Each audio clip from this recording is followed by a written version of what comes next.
G'day everybody, this is Hunter here. So today's the day where I finally get to put a lift kit in the D40 Navara. So, I'll go over the equipment that you'll probably need. I went with the this product code, the NAV006R. It's a Bilstein 2-inch lift kit. Comes with complete struts, leaf springs for the standard load. As I don't have a canopy, there's no point in me going heavy duty, it'd just be a bad ride height. New shocks, Super Pro bushes, extended uni shackles. So that pretty much makes up the kit. So what you would need in terms of equipment, you need the jack. I've got a 3-ton jack, it's just not here at the moment, I just need to roll it down. This jack I'll use to lift up and lift down the front when I do the front. Jack stands, I'm going to do one half at a time, so I'm going to jack the rear up, do the rear first, then do the front last. Need some grease. I've got 2 different greases. I got this grease for greasing up the nipples and stuff like that of all the different shackles and whatnot. You don't need this stuff, but I'm going to use electric tools to make the job faster. You need torque wrench, but I'm not going to torque it down. What I'm going to do is I'm going to put it down on the ground and then I'm going to do it pretty tight. I'm not going to bother torquing it because she's getting a real alignment done first thing Tuesday and she's not going to be driving anywhere until then.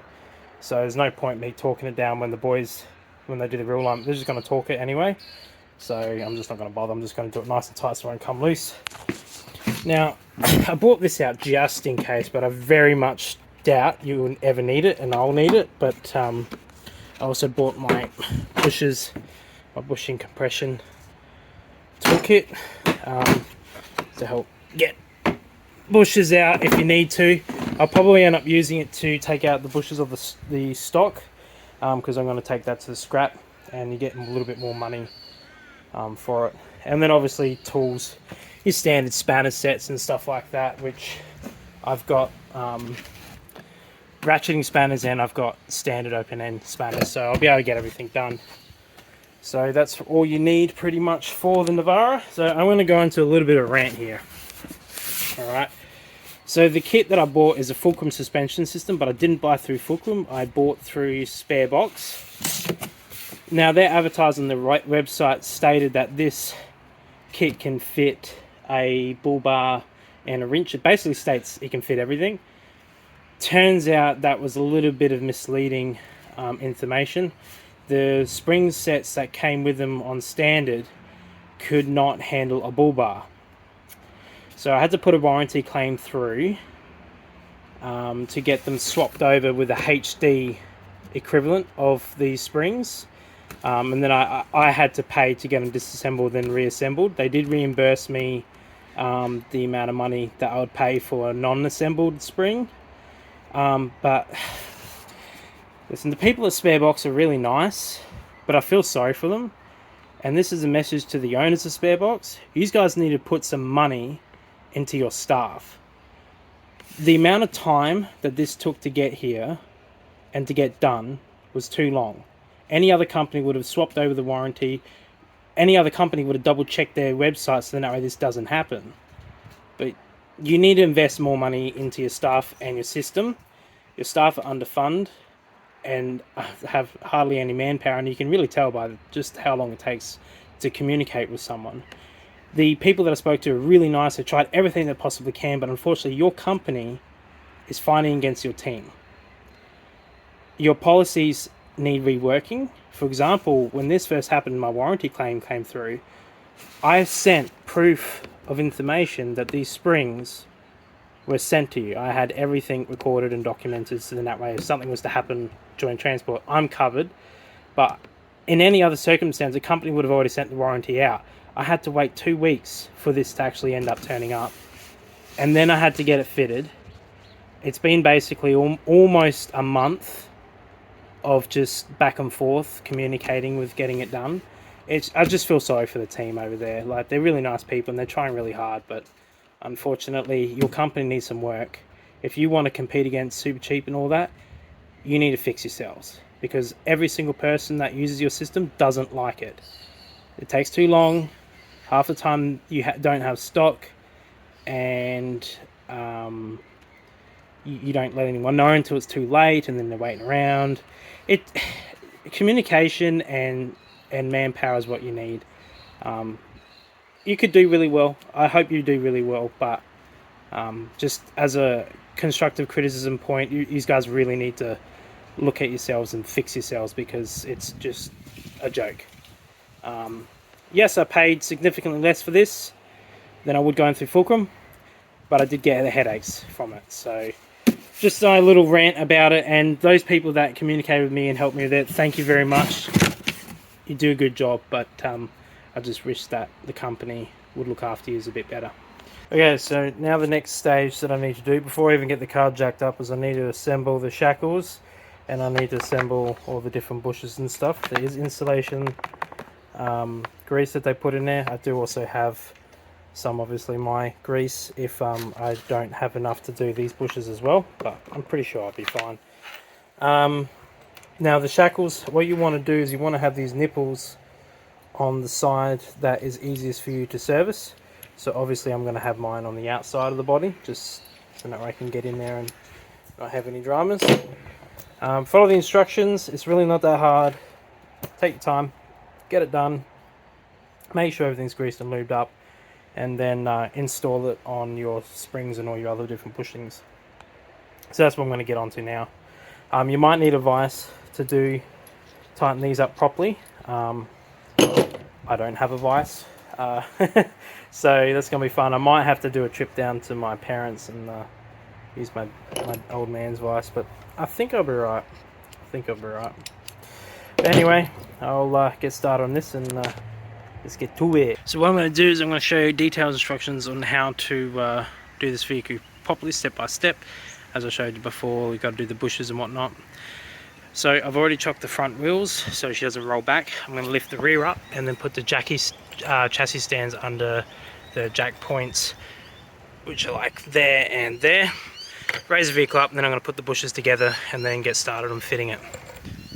So quick tip. Problem with using jack stands is these jack stands aren't actually tall enough. At full droop, the tyres are pretty much on the ground. So best way to do it is to take the tyres off. It'll make this whole process a little bit easier. You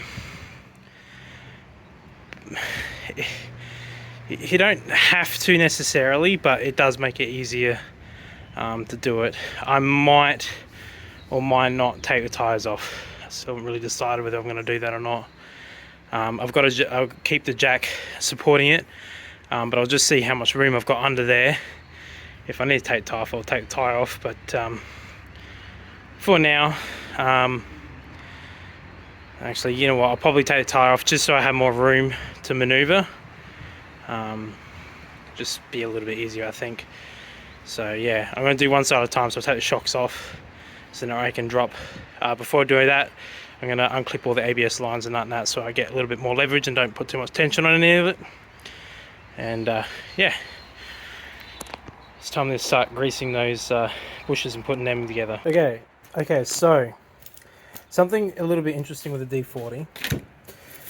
In the kit, they also come up and tell you that there's these little notches for fitting and stuff like that you have to grind off. Now my car doesn't have these. I've got the final version of the D40. Mine's the last of the D40's range. It's the Series 7. One good thing about my car is all the issues that you might come across in your model of car, I'm lucky that I don't have those issues. Big one's the fuel tank. On a lot of models of D40s, the fuel tank is right up against one of the bolts on the forward part of the left hand spring, and it's really hard to get a spanner in there because the fuel tank's in the way. On my model, they have like an actual cutout so that way you can get in there without any issues. They fixed a lot of the issues on my model that they had in the previous, so if you don't come across those, don't worry. It just means that Nissan decided that they didn't actually need them and just didn't have them like my car. So yeah, so now we're gonna put all the bushes together and lube them up. This is the orientation of the shackles. So this is on the inside of the car towards the spare tire.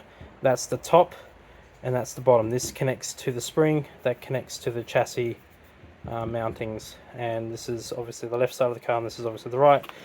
I'm having my nipples on this side here. I've got to tighten everything up properly, but for now I've just assembled them so I know exactly the orientation they need to be.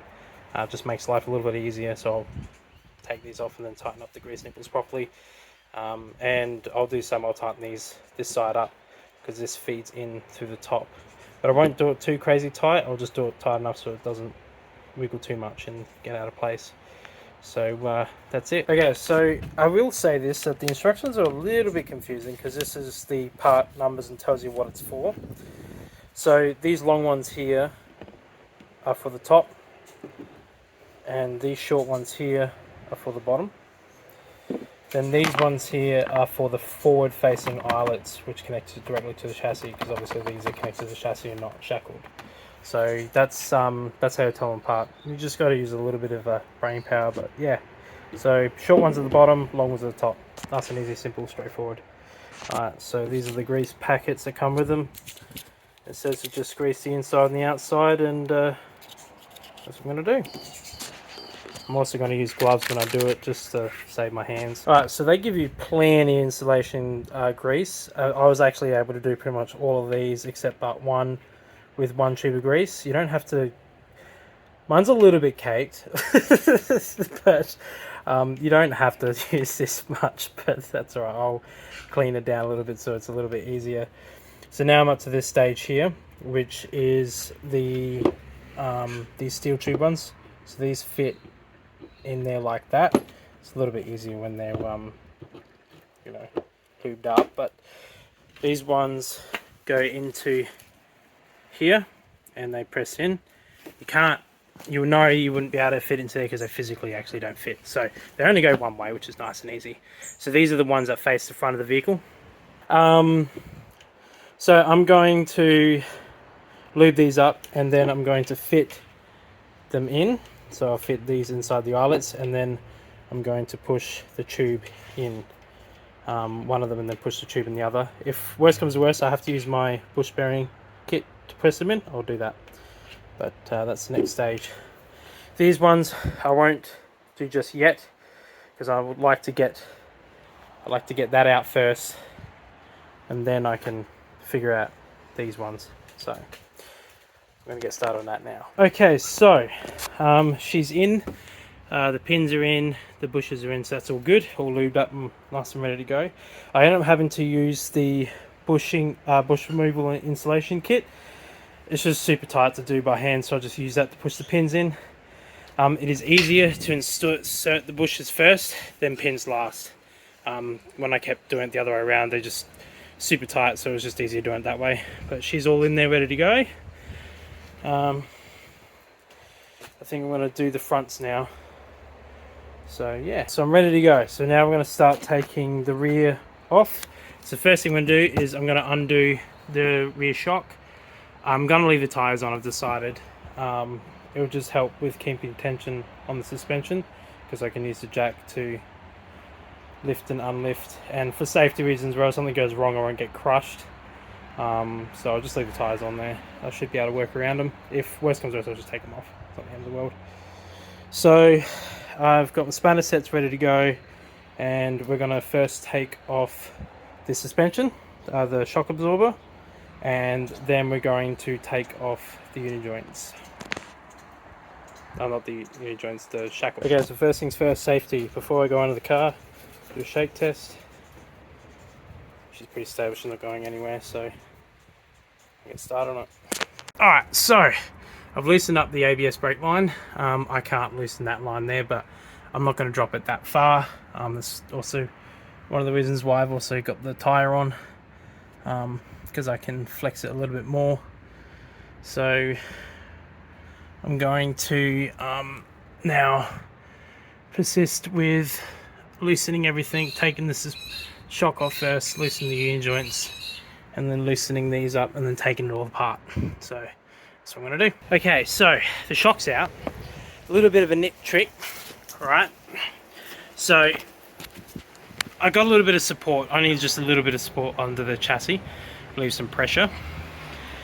It helps if you put pressure on there. As you can see, this is only just like pushing and straighten this section. When you do that, it takes tension off here, makes getting the shock absorber out easy. You only need a little bit of tension taken off, so that's all you need to do, just to support it, and it makes getting the shocks out a lot easier. So yeah, that's what you do. Get that out. Now it's time to get the spring out. So I'm going to undo these first, then these, then the shackles at the back, and then hopefully slide it out without hurting myself. All fun and games. So that's what I'm going to do. I'm also going to undo that brake line there, and yeah, because I didn't realise that was there. Okay, so the old spring is now out. It was a bit of a prick. So basically what I did was I lifted it up to relieve the tension, then I undid all the bolts, and then I dropped it down to loosen her up, and then I just used leverage to pop it out. It was a bit of a prick, but I have discovered something. I was going to take off the other side tyre. That tyre has, as you can see, it's actually welded itself to the drum, so it's going to be fun to take that off later on.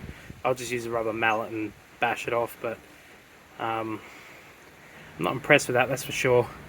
Alright, so I'm going to now pop this on. I'll put the rubber bushes and stuff like that in the holes where they belong, mount the bump stocks, and then start manoeuvring her on.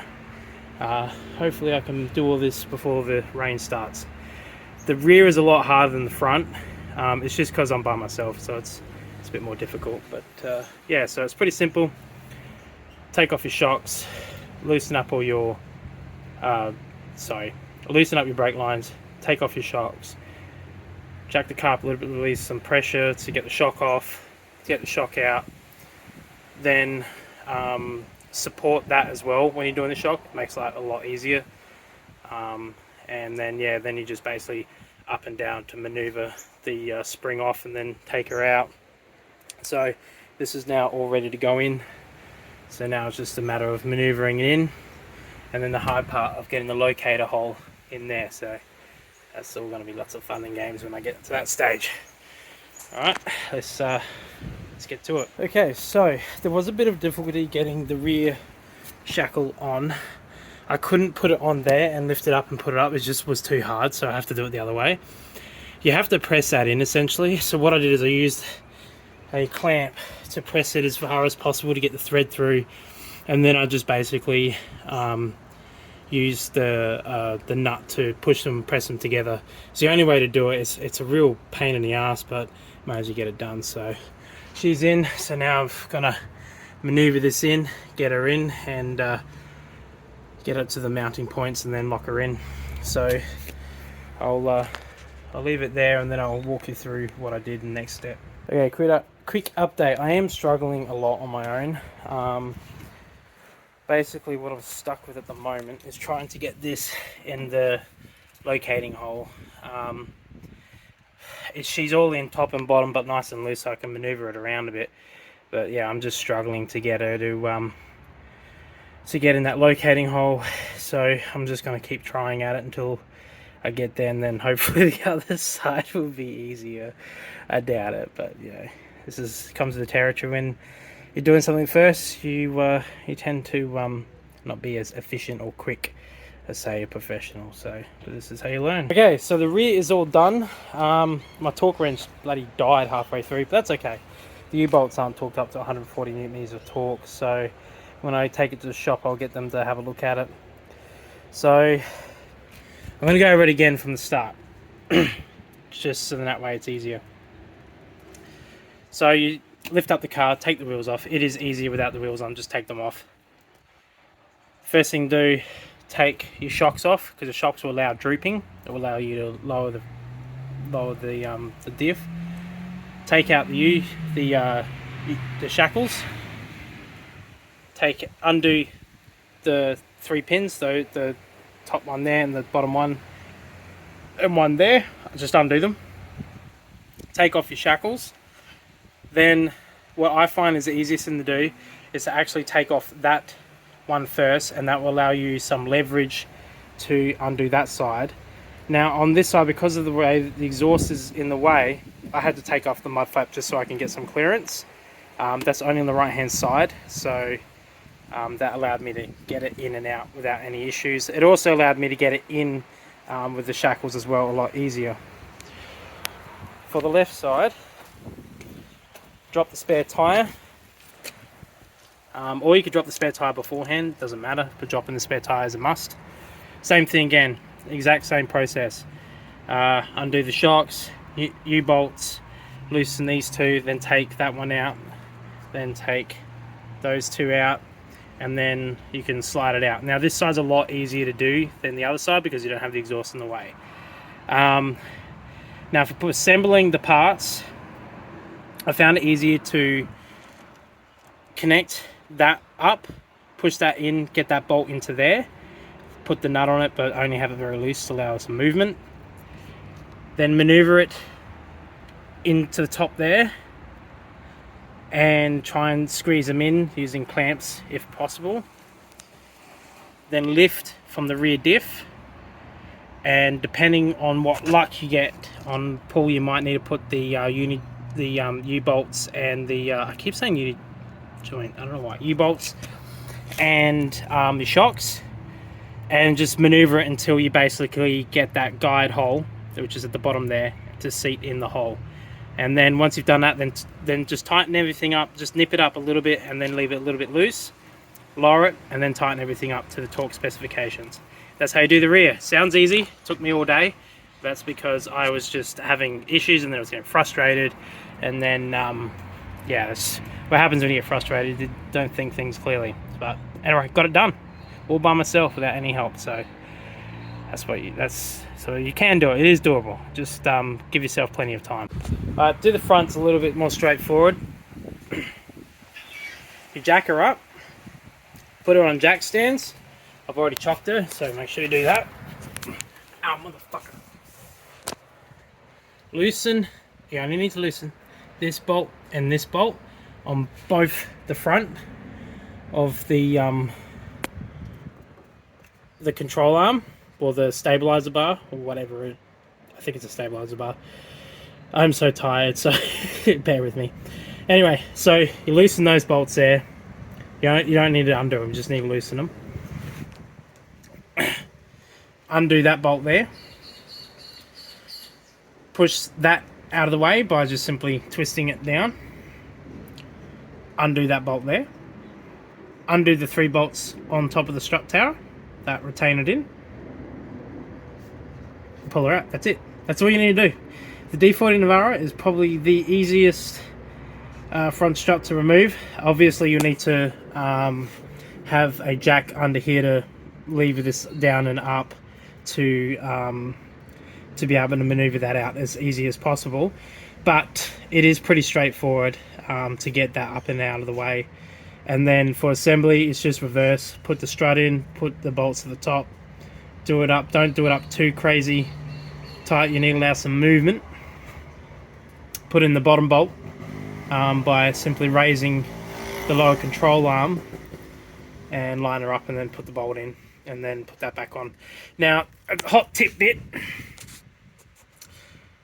with the lower control arm, to make your life a little easier, what I'm going to do, and I advise you to all do this, crack that nut.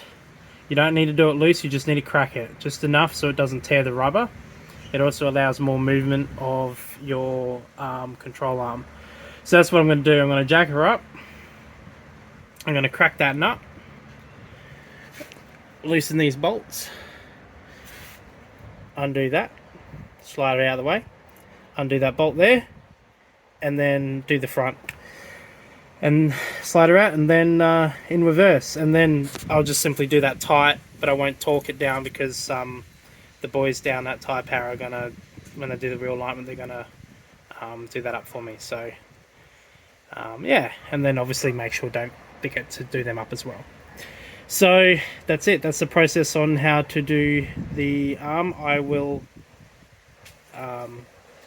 be back as I'm going along to give my progress. I'm going to show one side, as both sides are exactly identical. So yeah, the rear, I'm sorry for my explanations of the rear. It was a lot more annoying, and yeah, I was just getting frustrated, so that's why my explanations were a little bit shitty.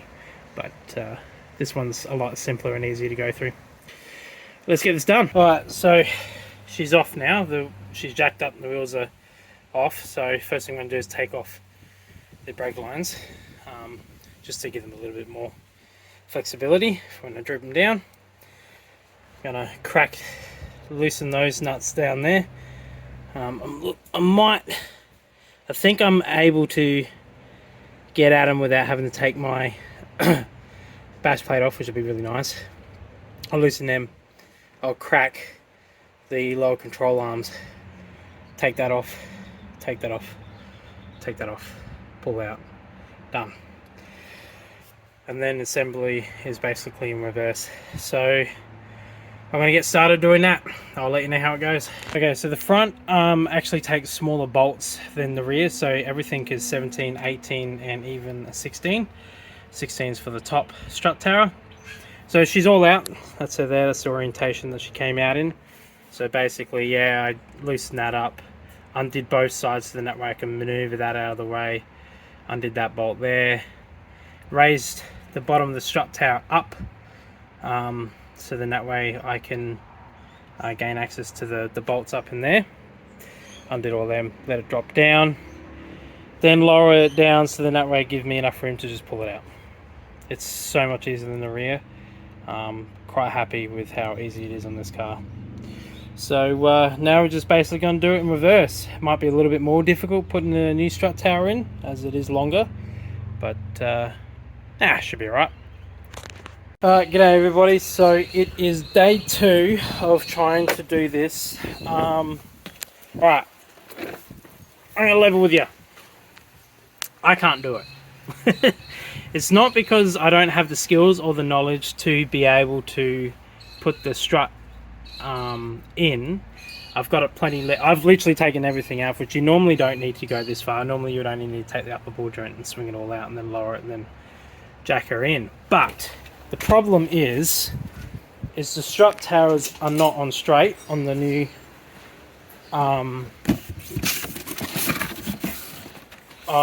springs. They're not straight. So this is the side that I'm doing right now. This black top actually needs to be over, so where my thumb is, it needs to come over there to be lined up with that, and then it would go in. It's not the installer's fault that that I had to re-put the strut tower back together, as they don't have a reference point. They can't really know exactly where these go. So what I'm going to have to do is when I get the real alignment done, I'm going to have to get them and pay the extra to install my front struts, because otherwise it's just going to be more and more time with my car off the road and I just can't deal with it.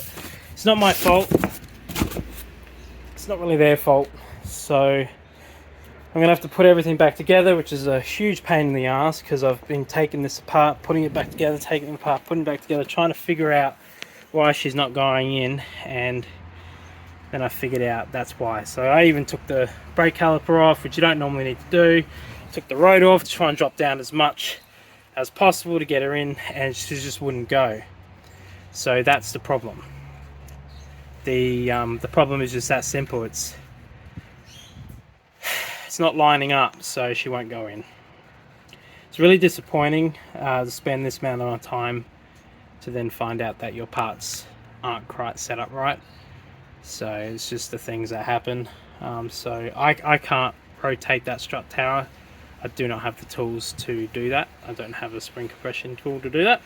So it's just how it is. Alright, so I want to make a quick little video on what you can do if you run into the same issue I've got and you've got no way of lining up these bolts to be in line with the strut, so that way it will actually mount to the mounting point on the car.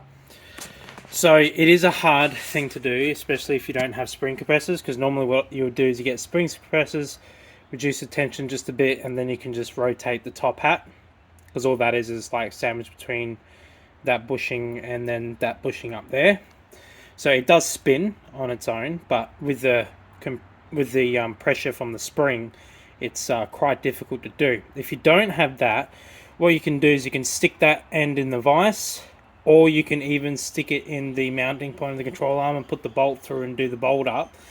Get a big long screwdriver or some sort of breaker bar, and you can twist the top hat. Now in my situation, I couldn't do that on my own. I don't have a bar big enough to give me the leverage to be able to twist it, and I didn't have the angle or the strength in me to twist it that way. It is hard. You might not be able to do it.